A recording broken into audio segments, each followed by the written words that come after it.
Let's raise the roof for our next act, Amiir Saleem!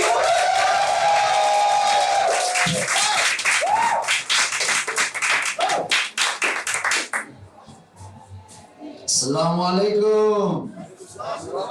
Shalom. Wagwan. If I bomb tonight, we all die. Don't panic. I'm not Muslim. But my mom would be very upset if you heard me say that. My mom's from Yemen, my dad's from Pakistan, so that makes me... No, not a terrorist, you racist. An Arabstani. How dare you? Can't take you anywhere. Yeah, you know, I grew up in London in the 80s, and London, Zone 1. Anyone from London in here? Whereabouts? Shout out. Where are you from? Where? Pimlico. That's London. See, most people when they think they're from London, they're like from Zone 6, Essex or something. I'm from Zone 1, King's Cross. And King's Cross in the 80s weren't what it is now. It was full of junkies, hookers, petty criminals. But that's enough about my family. Let's get back to the terrorist jokes. So when I was growing up in the 80s, the IRA were terrorists, not Al-Qaeda or ISIS. It was the IRA, but I was so stupid growing up. I thought the IRA were Iraqi terrorists. But in my defense, it was only missing a Q. You know, you don't want to miss that Q for recruitment. They tried to maybe go to jihad. I was like, no. But yeah, I used to terrorize my parents growing up, to be fair. I was the worst. I would get drunk till I blacked out, I smoked weed, I got tattoos, but I never ate pork. Oh no, I never ate pork. I didn't want to go to hell, you know, just in case. That's why I got a vaccine, just in case.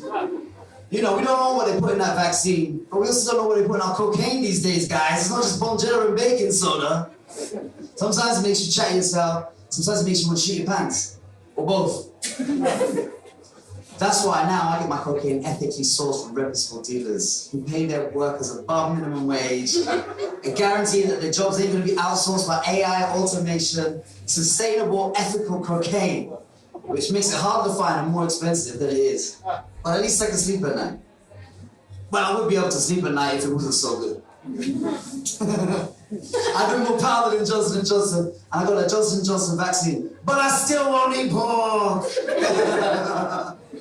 I don't know why we Muslims hate pork so much. It's like we've got so many names with the word ham in it. Hamid, Hamza, Mohammed.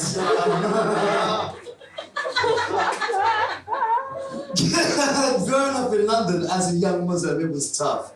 You know, I'm glad I had all the sisters. I just wanted to be like them. They led the path. They were strong. They were independent. They had hairy legs and moustaches. Guys were just like them. But when I didn't get my period, I was really upset.